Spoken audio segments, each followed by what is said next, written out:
وقال الذين كفروا لولا نزل عليه القرآن جملة لله وحده على ومجده واسأل عونه وتوسلا وصل على خير الأنام محمد وسلم وآل والصحاب ومن تلا أما بعد اعوذ باللہ السمیع العلیم من الشیطان الرجیم بسم اللہ الرحمن الرحیم السلام علیکم ورحمۃ اللہ وبرکاتہ۔ میں ہوں قاری محمد اویس اور آپ دیکھ رہے ہیں میرا یوٹیوب چینل۔ امید ہے کہ تمام ناظرین کرام و طلباء کرام خیر و عافیت کے ساتھ ہوں گے۔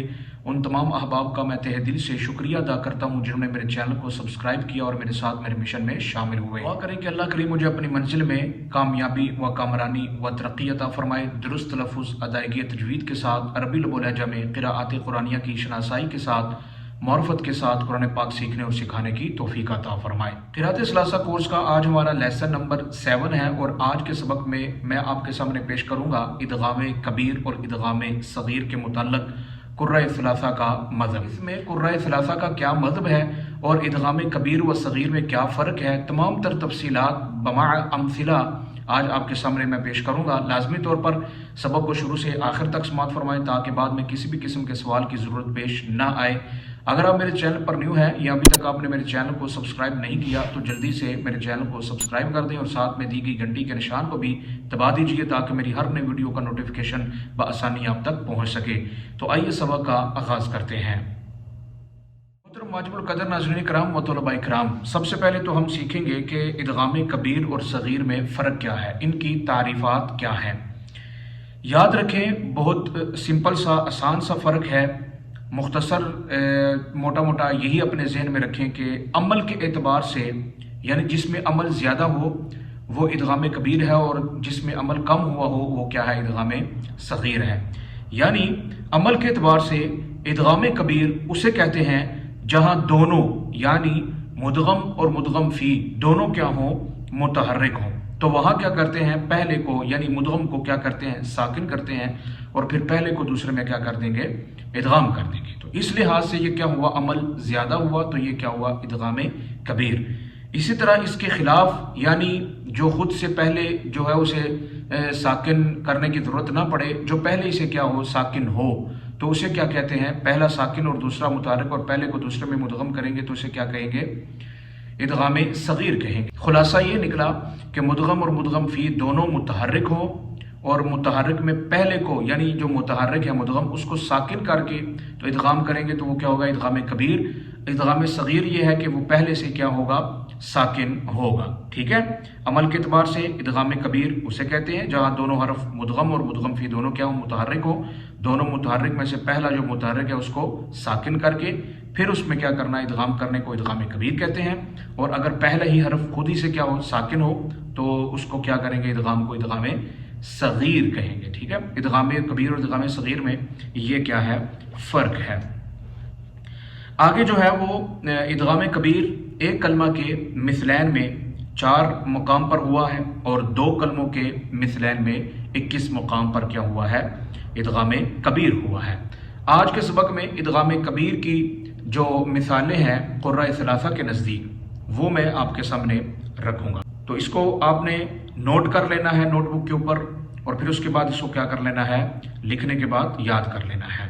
ٹھیک ہے، پہلی مثال ہے والصاحب بالجنب، والصاحب بالجنب۔ یہاں با کا با میں کیا ہوگا، ادغام ہوگا امام یعقوب رحمۃ اللہ تعالیٰ کے نزدیک۔ امام یعقوب کے نزدیک والصاحب بالجنب میں با کا با میں کیا ہوگا، ادغام ہوگا اور باقی یعنی حضرت امام جعفر اور امام خلف کے نزدیک اس میں کیا ہوگا، اظہار ہوگا۔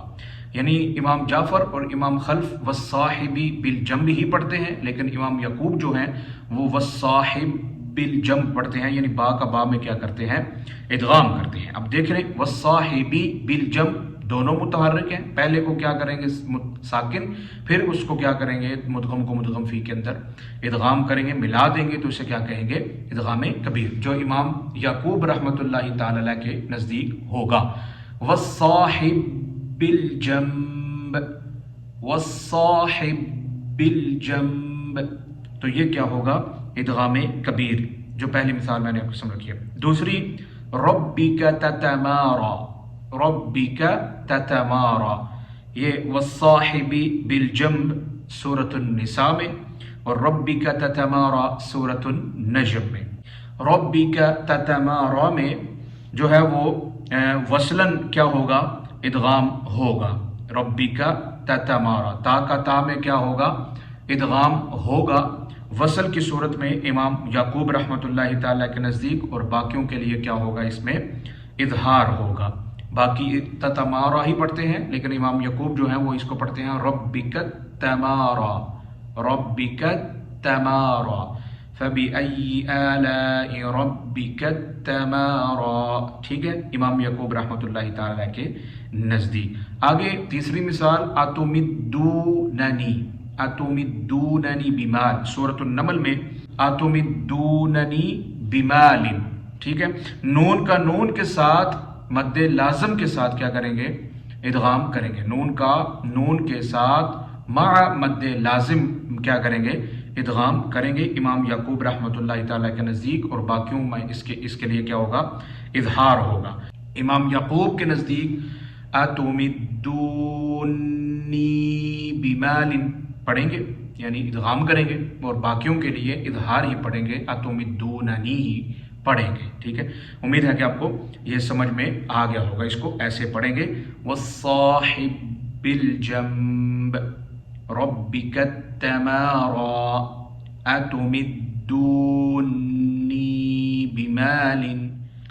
آگے امام رویس رحمۃ اللہ تعالی علیہ کے نزدیک ثم تتفکروا، ثم تتفکروا، ثم تتفکروا میں تا کا جو ہے وہ تا میں ادغام پڑھیں گے، ثم تفکروا، ثم تفکروا۔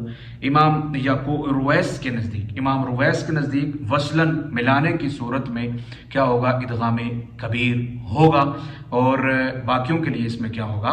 اظہار ہوگا۔ باقی ثم تتفکروا ہی پڑھیں گے، لیکن امام رویس اس کو کیا پڑھیں گے؟ ثم تفکروا، اس کو ادغام کے ساتھ پڑھیں گے۔ آگے کئی نسبحک کثیرا نذکرک کثیرا انک کنت بنا بصیرا، یہ جو تین کلمے ہیں، ان تین کلموں کے اندر جو ہے وہ امام رویس کیا کرتے ہیں؟ ادغام کرتے ہیں۔ کاف کا کاف میں کیا کرتے ہیں؟ ادغام کرتے ہیں۔ پھر کیا پڑھتے ہیں؟ نسبحک کثیرا ونذکرک کثیرا انک کنت بنا بصیرا۔ تو یہ تینوں کلموں میں کیا پڑھیں گے؟ کاف کا کاف میں ادغام ہوگا، اور باقیوں کے لیے اس میں کیا ہوگا؟ اظہار ہوگا۔ اور آگے فلا انساب بینہم، یہاں با کا با میں کیا ہوگا؟ ادغام ہوگا، اور باقیوں کے لیے اس میں کیا ہوگا؟ اظہار ہوگا۔ امام رویس اس میں کیا کرتے ہیں؟ ادغام کبیر کرتے ہیں۔ فلا انساب بینہم، فلا انساب بینہم، امام رویس اس کو اس طرح پڑھتے ہیں۔ آگے امام رویس کے نزدیک جو ہے وہ تین کلمے جو سورۃ البقرہ میں آئے ہیں وہ دونوں وجہوں کے ساتھ جو ہیں وہ پڑھنے جائز ہیں، یعنی اس میں ادغام بھی کر بھی سکتے ہیں اور اظہار بھی کر سکتے ہیں، یعنی ادغام بھی کر سکتے ہیں، اظہار بھی کر سکتے ہیں۔ وہ کون سے کلمات ہیں؟ کیسے پڑھیں گے؟ جیسے لذهب بسمعہم، دونوں طرح پڑھیں گے، اظہار کے ساتھ بھی پڑھ سکتے ہیں اور ادغام کے ساتھ بھی پڑھ سکتے ہیں۔ عند امام رویس، امام رویس کے نزدیک لذهب بسمعہم، لذهب بسمعہم، الکتاب بأیدیہم، الکتاب بأیدیہم، الکتاب بالحق، الکتاب بالحق، ادغام کے ساتھ بھی اور اظہار کے ساتھ، دونوں وجوہ کے ساتھ کیا ہے؟ پڑھنا جائز ہے۔ آگے سورۃ النحل میں 8 کلمات ہیں، وہ امام رویس کے نزدیک کیا ہے؟ ادغام ہے، اور باقیوں کے نزدیک کیا ہے؟ اظہار ہے۔ اور وہ کون سے ہیں؟ جعل لکم من انفسکم، جعل لکم من ازواجکم، جعل لکم السمع، جعل لکم من بیوتکم۔ تو سورۃ النحل میں جہاں بھی جعل لکم کا جو کلمہ آئے گا تو وہاں پر امام رویس کیا کرتے ہیں؟ ادغام کرتے ہیں، ادغام کبیر کرتے ہیں، اور باقی اس میں کیا کرتے ہیں؟ اظہار کرتے ہیں۔ یعنی کیسے پڑھیں گے؟ جعل لکم من انفسکم، جعل لکم من ازواجکم، جعل لکم من بیوتکم۔ تو اس میں جہاں بھی سورۃ النحل میں یہ کلمات آئیں گے 8 مقامات پہ، تو وہاں پہ کیا کریں گے؟ لام کلام میں ادغام کریں گے، باقی اس میں کیا کرتے ہیں؟ اظہار کرتے ہیں۔ آگے سورۃ النجم میں جو ہے وہ 4 کلمات 4 مقامات پر جو ہے وہ امام رویس کیا کرتے ہیں؟ ادغام کرتے ہیں، اور باقی اس میں کیا کرتے ہیں؟ اظہار کرتے ہیں۔ امام رویس کے نزدیک وَأَنَّهُ هُوَ وَأَنَّهُ ہوا، سورۃ النجم میں جہاں بھی وَأَنَّهُ ہوا آئے گا تو وہاں پہ کیا کریں گے؟ ہا کا ہا میں ادغام کریں گے، تو اسے کہیں گے ادغام کبیر۔ جیسے کہ وہ 4 کلمات کیا ہیں؟ وَأَنَّهُ هُوَ أَضْحَكَ وَأَبْكَى وَأَنَّهُ هُوَ رَبُّ الشِّعْرَى وَأَنَّهُ هُوَ أَمَاتَ وَأَحْيَا وَأَنَّهُ هُوَ أَغْنَى وَأَقْنَى۔ تو محترم ناظرین اکرام و طلباء اکرام، یہ آج کا ہمارا سبق تھا ادغام کبیر اور ادغام صغیر کے متعلق، ان کی تعریفات اور ان کی تفصیل بمع امثلہ میں نے آپ تک جو ہے وہ پہنچا دی ہے۔ جہاں سے آپ کو نہ سمجھ آئے وہاں سے آپ نے کیا کرنا ہے؟ سوال کر کے پوچھ لینا ہے، انشاءاللہ عزیز بر وقت آپ تک جواب پہنچا دیا جائے گا۔ مجھے نشیز کو اپنی دعاؤں میں یاد رکھیے اور دوسروں تک بھی شیئر کیجئے لازمی طور پر، کیونکہ یہ کار خیر ہے، اور قرآن پاک کو درست تلفظ اور ادائیگی تجوید کے ساتھ، معرفت قراءات قرآنیہ کی شناسائی کے ساتھ سیکھنا اور سکھانا یہ ہمارے لیے کیا ہے؟ لازم ہے، ملزوم ہے، ضروری ہے۔ لہذا اس میں دوسروں کو بھی، بھائیوں دوستوں کو، احباب کو، قرابت والوں کو بھی مدعو کریں تاکہ ہم سب اس میں شامل ہو کر قرآن پاک کو درست تلفظ کے ساتھ سیکھ سکیں۔ مجھے چیز کو اپنی دعاؤں میں یاد رکھیے۔ اگلے لیسن میں میری اور آپ کی ملاقات ہوگی۔ اللہ حافظ، السلام علیکم ورحمۃ اللہ وبرکاتہ۔ كذلك لنثبت به فؤادك ورتلناه ترتيلا